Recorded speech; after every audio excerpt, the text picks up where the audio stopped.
오늘 말씀은 이 인물로 좀 시작을 해 볼까 합니다. 아 예. 오디세우스. 아무리 자료를 찾아봐도 예 그럴듯한 모습이 없어서 워낙 고대의 사람이라 이렇게 조각상으로 좀 준비를 해 봤습니다. 요즘 핫하죠. 예. 아주 극장가에 한 표가 10만 원에 팔린다는 얘기도 있고요. 오디세우스. 예, 유명한 인물입니다. 호메로스의 서사시 이 오디세이아에 등장하는 전쟁 영웅입니다. 우리에겐 트로이 무마 또는 트로이 전쟁을 하면 떠오르는 그런 인물이지요. 오디세우스. 책에서도 그렇고 영화 속에서도 그렇고 이 사람의 인물됨은 영리한 사람, 아주 지략이 뛰어난 사람, 또 지혜가 있는 그런 사람으로 알려집니다. 트로이 이 전쟁의 승리를 이끈 그 방식부터가 아주 영리한, 그러니까 상대가 볼 때는 참 짜증나지만 우리 편 입장에서 볼 때는 아주 영특한 방식으로 그 10년간의 지루한 전쟁을 끝낸 그런 인물이기도 하죠. 그러나 우리가 아시는 대로 그 트로이 전쟁에서 승리를 했습니다마는 오히려 그 승리가 이 오디세우스의 인생에 있어서는 너무나 많은 것을 잃어버리게 하는 그런 또 계기가 되기도 했습니다. 10년에 걸친 이제 귀향의 여정을 통해서 자신의 지혜 그리고 자신의 능력에 의지하는 인간이 어떤 현실을 마주하게 되는지 이 오디세우스를 통해서 우리는 명확하게 볼 수 있습니다. 뛰어난 인간이에요. 그렇죠? 오디세우스는 분명 뛰어난 인간이었습니다마는 그 탁월함이 이 자신과 다른 사람에게는 치명적인 독이 돼요. 10년의 귀향 가운데 홀로 귀향한 것이 아니죠. 동료들과 함께 배를 타고 왔지만 결국 결과적으로는 그 동료들은 여기저기에서 다 잃고 자신이 홀로 자신의 집으로 돌아가는 그런 결론을 맞이하게 됩니다. 반면에 오늘 사도행전 27장은 그 탁월함을 가진 한 인간이 자신이 아닌 하나님을 의지했을 때에 어떤 놀라운 일들을 만들어내는지를 보여주는 말씀입니다. 오늘 사도행전 27장의 이야기는 이 오디세이와 유사한 틀을 가지고 있죠. 예. 오디세우스가 바다에서 풍파를 겪으면서 고향으로 돌아가기 위해서 10년간 떠도는 그 이야기라면 오늘 사도행전 27장은 로마로 가기 위해서 이제 그 바다에서 험난한 일을 겪은 사도 바울의 이야기입니다. 그래서 오늘 사도행전 27장을 먼저 한 문장으로 요약해 본다면 이렇게 요약을 할 수 있을 것 같습니다. 같이 한번 읽어보겠습니다. 시작.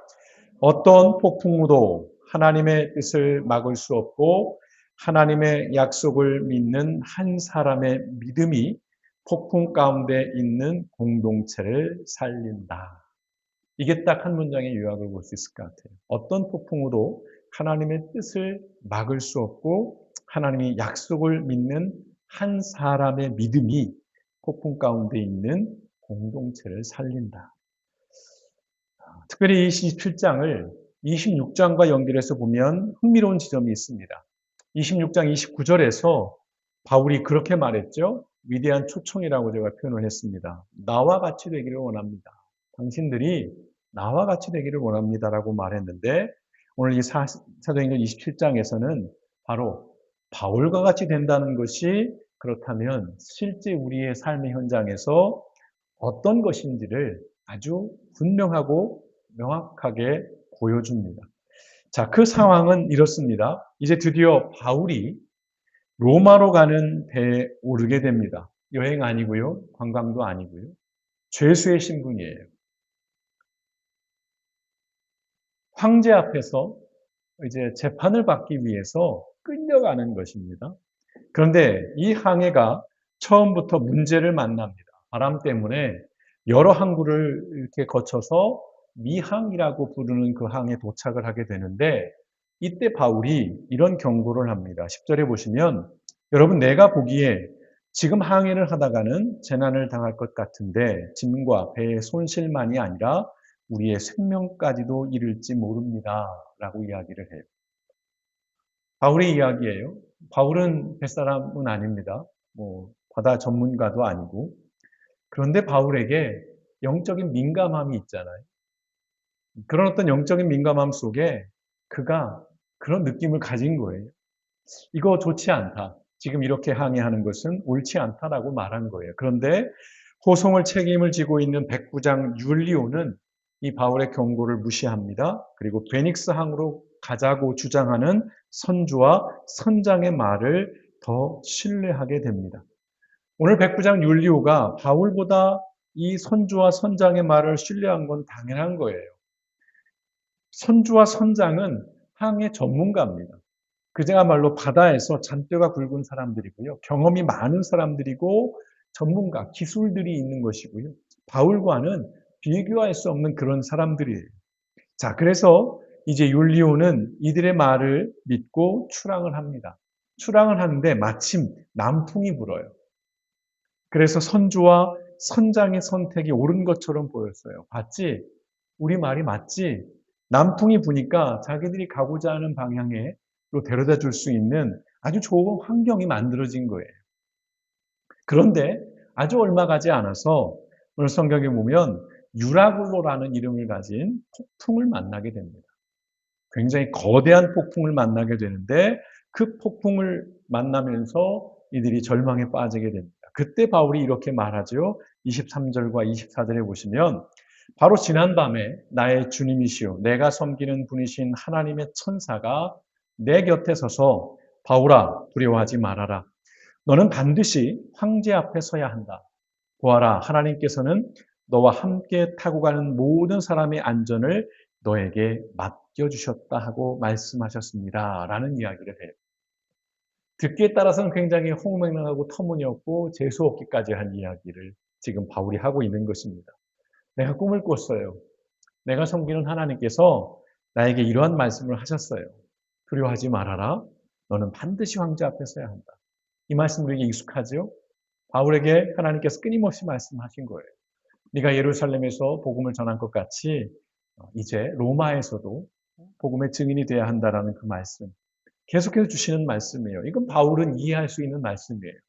그러나 지금 폭풍 가운데 있는 그 선장을 비롯한 선주와 그 많은 어떤 선원들, 이들의 입장에서 볼 때는 터무니없는 말이에요. 그리고 더구나 무슨 말을 합니까? 하나님께서는 너와 함께 타고 가는 모든 사람의 안전을 너에게 맡겨주셨다. 바울은 죄수예요. 끌려가는 주제란 말이에요. 지도자들은 따로 있어요. 책임자들은 따로 있습니다. 근데 바울이 이렇게 얘기를 하죠. 그리고 이어서 이런 말씀으로 이어갑니다. 25절과 26절의 말씀 같이 읽어보겠습니다. 시작. 그러므로 여러분 힘을 내십시오. 나는 하나님께서 나에게 말씀하신 그대로 되리라고 믿습니다. 우리는 반드시 어떤 섬으로 밀려가 닿게 될 것입니다. 라는 얘기를 해요. 더 황당한 얘기인 것이죠. 네가 뭔데? 바울 네가 뭔데? 태어나기를 바닷가에서 태어난 것도 아니고 선원 생활을 한 것도 아니고 그렇다고 다른 어떤 전문가도 아니고 하다못해 너의 신분이 우리를 이끌어가는 책임자도 아니고 죄수 주제에 이런 얘기를 하고 있다는 말이에요. 그런데요. 오늘 바울의 얘기를 잘 들어보면 더 기가 막힌 얘기인 거예요. 바울은 폭풍이 멈출 것이다라고 말하지 않아요. 사람들에게 힘을 내라, 안심하라라고 한다면 뭐라고 얘기를 해야 돼요? 폭풍이 멈출 겁니다. 내가 믿는 하나님이 이 폭풍을 잦아들게 할 것입니다. 그러니 안심하십시오. 그렇게 말해야 될 텐데 그런 말이 없어요. 대신에 뭐라고 말하고 있습니까? 하나님이 말씀하신 대로 될 것이다. 여러분 이것이 성경적 믿음이에요. 우리가 생각할 때 폭풍이 멈추는 것 이게 베스트예요. 그리고 그럴 때에 우리는 믿을 수 있어요. 그리고 우리의 믿음은 더 강화되고 그래야만이 믿지 않는 저 사람들도 믿음의 길로 이끌 수 있어요. 근데 바울은 그렇게 말씀하지 않습니다. 폭풍이 멈출 것이라는 말 대신에 하나님이 말씀하신 대로 될 것이라는 거예요.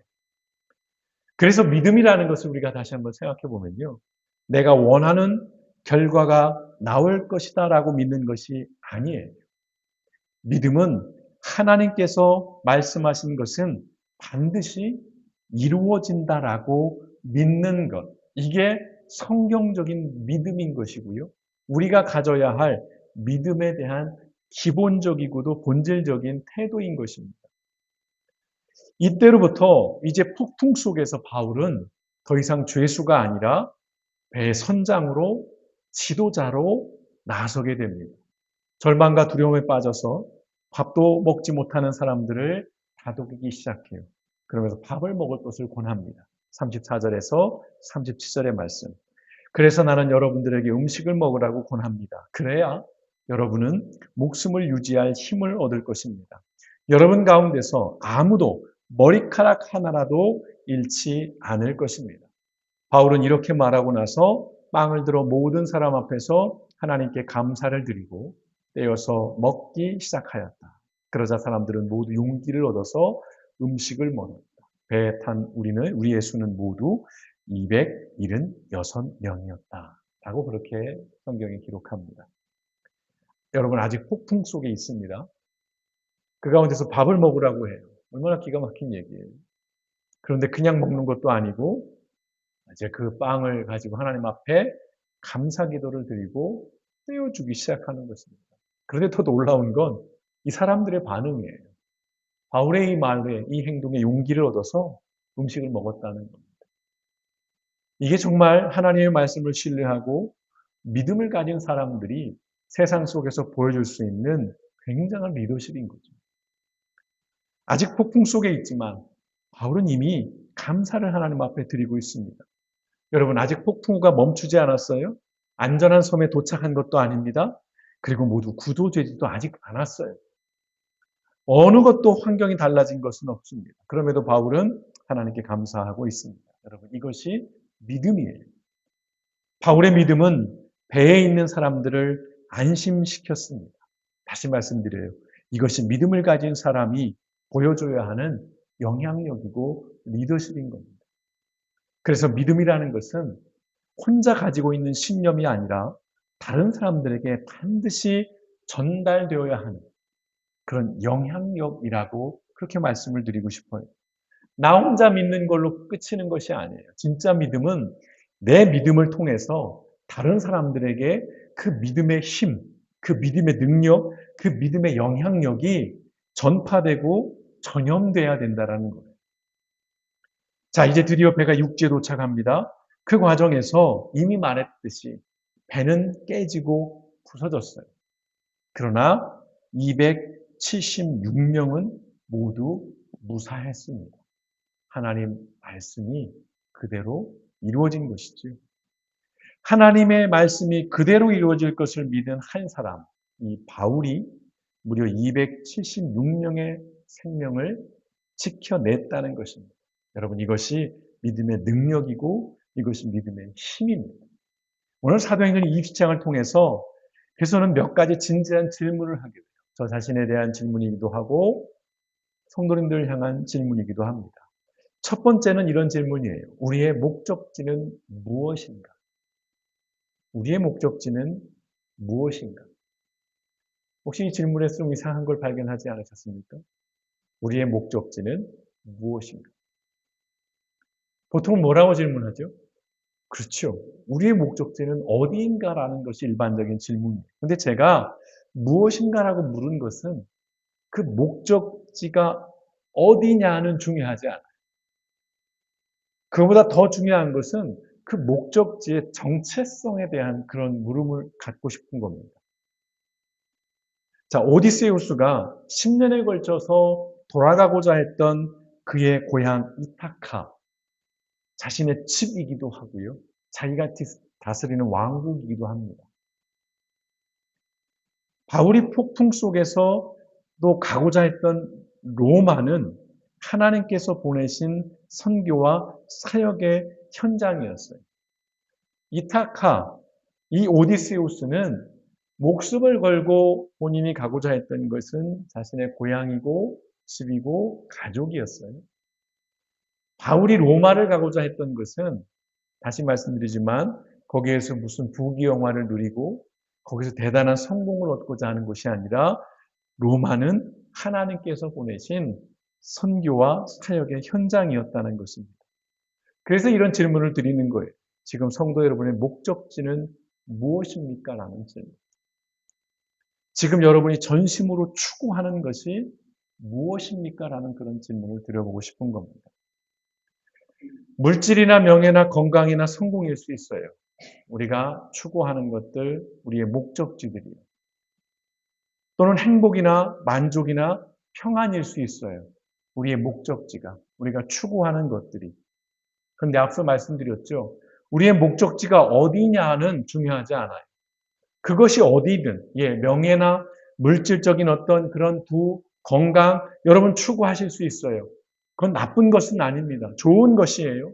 여러분 행복이나 만족이나 평안을 추구하십시오. 그것을 여러분의 삶의 목적지로 삼아서 내가 여기에 도달하겠다라고 끊임없이 노력하시고 정말 평생에 거쳐서 사투를 벌이셔도 괜찮습니다. 문제는 중요한 것은 뭐냐면 우리에게 이 질문을 해야 된다는 거예요. 무엇이 되었든 그것을 통해서 이루고자 하는 것이 무엇인지에 대한 분명한 대답이 있어야 된다는 거예요. 이른바 목표의식이 있어야 한다는 것입니다. 내가 왜 건강하려고 하는, 내가 왜 돈을 벌려고 하고, 내가 왜 행복을 추구하고, 내가 왜 성공을 하고 싶어 하고, 내가 어떤 지위를 얻고 싶어 하는지, 내가 어떤 직위와 직함을 내가 갖고자 하는지, 분명한 대답이 있어야 돼요. 그렇지 않으면 어떤 일이 벌어집니까? 그 목적지가, 그 추구하는 것이 오히려 독이 될 수 있다는 거예요. 우리는 주변에서 이렇게 사는 사람들을 수없이 보고 있습니다. 전심을 다해서 추구했어요. 그래서 도달했어요. 근데 어떤 결과를 가져옵니까? 그 정점에서 인생이 망가져요. 삶이 무너집니다. 본인만 무너지는 게 아니에요. 다른 이들까지도 너무 많은 피해를 얻게 만드는 그런 어떤 인생들을 우리는 수없이 보고 있습니다. 충분히 노력했어요. 정말 애쓰며 살았습니다. 그걸 우린 탓할 수 없어요. 그러나 문제는 뭐였냐면 거기에 도달하는 것까지가 목적이었지. 그래서 뭐 하려고? 무엇 때문에? 이런 질문들은 우리가 하지 않기 때문에 결국 그 애씀이, 그 수고가 허망해지는 겁니다. 인생을 살아가면서 우리가 도달하고자 하는 목적지는 다양합니다. 그렇죠? 여러분들도 아마 다 각자의 이야기들이 있을 것입니다. 하지만 우린 그리스도인입니다. 우리가 어떠한 사람이기 이전에 우리의 분명한 정체성은 우리의 아이덴티티는 크리스찬이에요. 여기로부터 시작이 돼야 돼요. 그리스도인에게 목적지는 그곳이 어디이든 무엇이든 간에 하나님의 일을 이루어내는 곳이어야 한다는 것입니다. 여러분이 서고자 하는 곳, 여러분이 가고자 하는 곳, 여러분이 도달하고자 하는 그곳이 어디든 간에 그곳에서 우리가 명확하게 해야 할 것은 하나님의 일을 감당해야 한다는 것입니다. 두 번째 질문은 이것인데요. 폭풍을 만나면 실패한 항해인가? 보다 더 좀 직접적인 질문이에요. 폭풍을 만나면 실패한 항해인가? 인생에서 일이 잘 풀리면 우리 믿음의 사람들은 흔히 이런 것을 합니다. 할렐루야. 하나님 감사합니다. 하나님의 뜻이라고 생각해요. 그리고 정말 감사해요. 그리고 하나님으로부터 사랑받는다는 느낌도 받고요.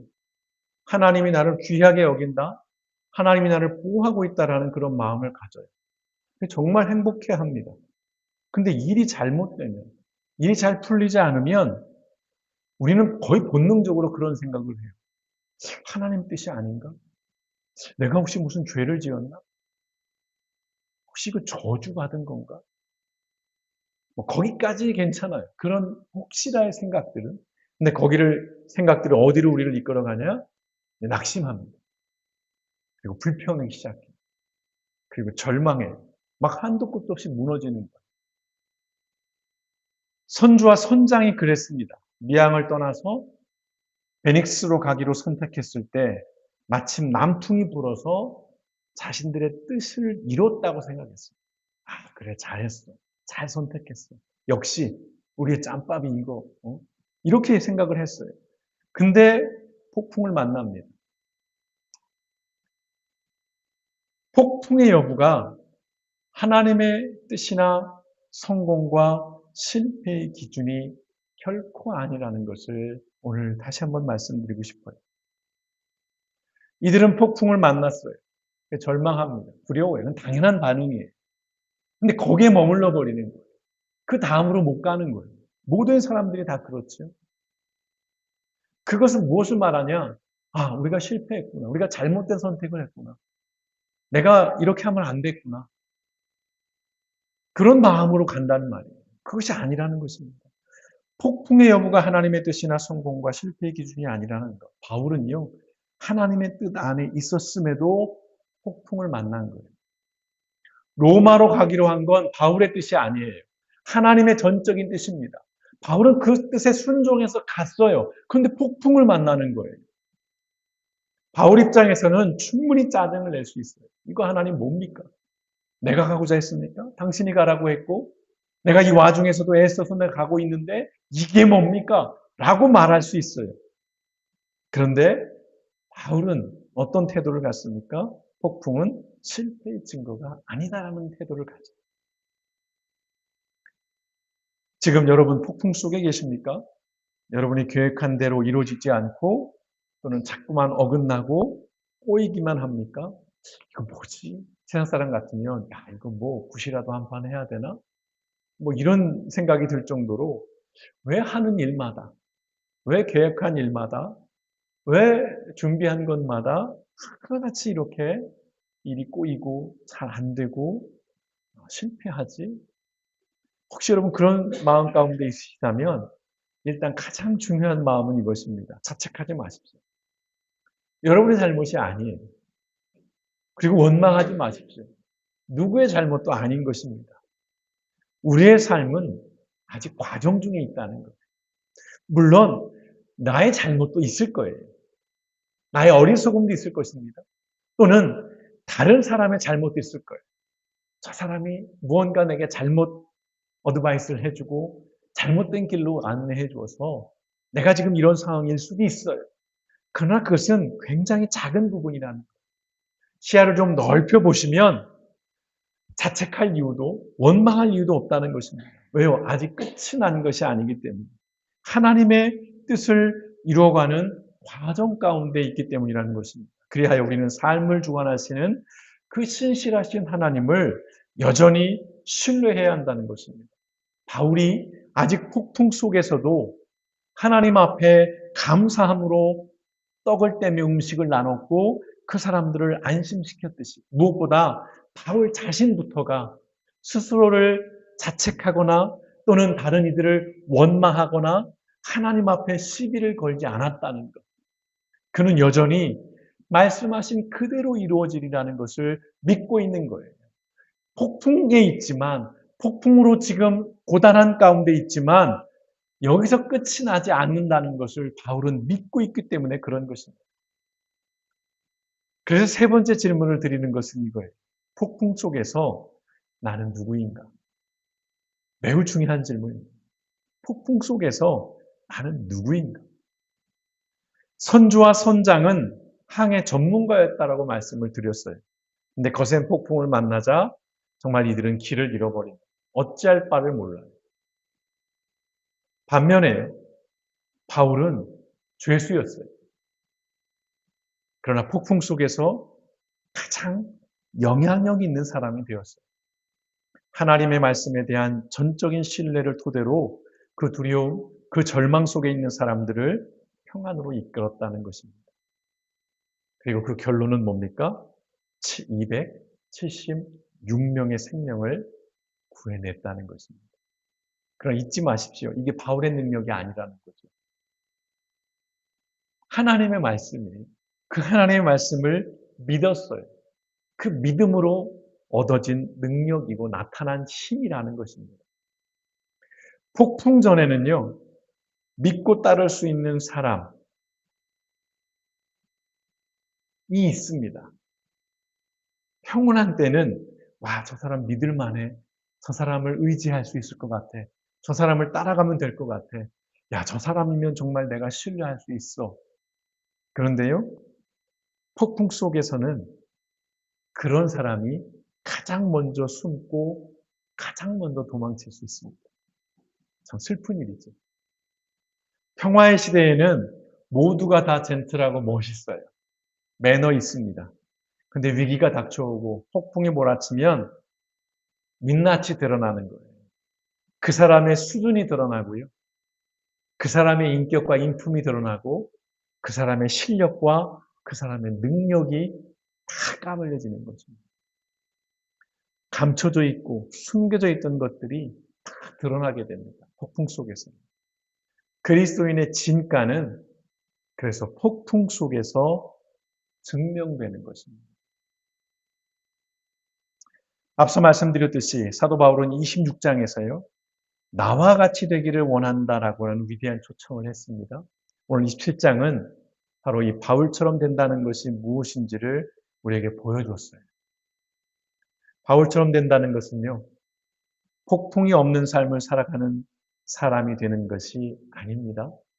폭풍 중에도 하나님의 말씀을 전적으로 신뢰하며 살아가는 사람이 되는 것. 그게 바울처럼 살아가는 것이고요. 바울처럼 되는 것입니다. 또 하나, 두려움이 없는 사람이 아닙니다. 두려움이 없을 수는 없어요.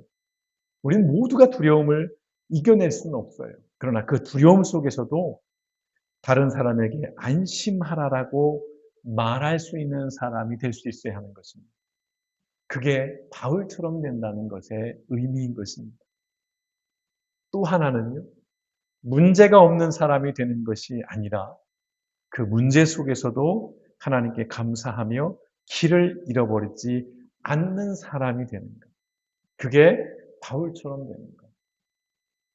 제 의미인 것입니다. 오늘 사도 바울은 사도행전 27장을 통해서 그리스도인이 어떤 사람인지를 분명하게 생생하게 보여줬습니다. 성도 여러분, 그리스도인은 폭풍을 피하는 사람이 아니라 폭풍 속에서도 하나님의 약속을 붙들고 다른 사람을 살리는 사람. 중요한 포인트입니다. 하나님의 약속을 붙잡고 나만 사는 존재가 아니라 진짜 그리스도인들은, 교회는 그 폭풍 속에서 나도 살지만 나의 믿음을 가지고 다른 이들까지 살려내는 것. 그게 그리스도인의 진정한 정체성인 것입니다. 그 중심에 무엇이 있습니까? 하나님을 향한 절대적인 믿음이 있어요. 믿음은 위험하고 불안한 현실을 부정하고 포장하는 것이 아닙니다. 그야말로 아무 일이 없는 것처럼 막 덧칠하는 게 아니에요. 정신승리하는 게 아니에요. 바울이 얘기합니다. 여러분, 지금 여러분이 보고 있는 폭풍은 일루션, 환상이에요. 저거는 가짜입니다. 여러분, 저건 거짓이에요. 그렇게 말하면서 그들을 안심시키지 않아요. 폭풍이 있는 것을 그대로 인정합니다. 현실을 부정하지 않아요. 믿음이란 건 그런 것입니다. 그리고 막연한 긍정이나 희망 회로를 돌리는 게 아니에요. 바울이 안심하라 하고 당신들 살 거야라고 얘기했던 것이 그저 긍정적인 마인드를 갖게 하는 그런 차원이 아니었잖아요. 바탕이 무엇이었어요? 하나님 말씀. 그 약속을 붙잡고 하는 얘기예요. 오히려 현실을 냉정하고 정확하게 보았습니다. 그러면서 매우 중요한 시선을 잃지 않았다는 거죠. 무엇입니까? 눈앞에 펼쳐진 그 폭풍 같은 현실보다도, 그 절망적인 현실보다도 더 크신, 더 크고 신실하신 하나님을 바라보는 그 시선, 그걸 바울이 잃지 않았고요. 놓치지 않았다는 것입니다. 이게 굉장히 중요한 거죠. 제가 최근에요, 정말 바라고 기대한 일이 있었습니다. 그것이 구체적인 것이 무엇인지는 절대 말씀드리지 않을 겁니다. 여러분이 계속 궁금해 하시라고요. 근데 바라는 대로 이루어지지 않았어요. 너무 실망이 컸어요. 굉장히 원망 같은 것도 생겼습니다. 그러는 중에 오늘 이 사도행전 27장을 말씀 묵상하고 설교를 이렇게 준비하면서 정말 내 이 얄팍한 내 지혜 또는 어떤 내 지략 또는 어떤 내 욕망이라 그럴까요? 이런 것들에 의지하고 내가 정말 하나님의 편에 서서 생각하기보다는 어쩔 수 없는 우리의 죄성, 하나님을 자꾸 내 편으로 만들고자 하는 그 욕망에 이끌렸음을 깨달았어요. 이게 이 서운함이, 이 실망이, 이 원망이 하나님의 뜻 속에서 된 게 아니라 내 욕심이었고 내 야트팍한 어떤 이런 어떤 지혜라고 하건 거창하고 자꾸 머리를 돌린 그러한 것이었다라는 것이 깨달아졌습니다. 그때 바로 이 말씀이 저에게 큰 위로와 위안이 되고 마음의 평정심을 갖게 했어요. 성도 여러분, 뜻대로 이루어지지 않고 그래서 실망하고 그래서 불안하고 그래서 짜증이 나신다면 오늘 이 말씀을 여러분 마음에 품고 여러분의 삶을 살아가시면 좋겠습니다. 어떤 말씀이요? 25절입니다. 함께 같이 읽어보겠습니다. 25절의 말씀 시작. 그러므로 여러분 힘을 내십시오. 나는 하나님께서 나에게 말씀하신 그대로 되리라고 믿습니다. 아멘. 기도하시겠습니다.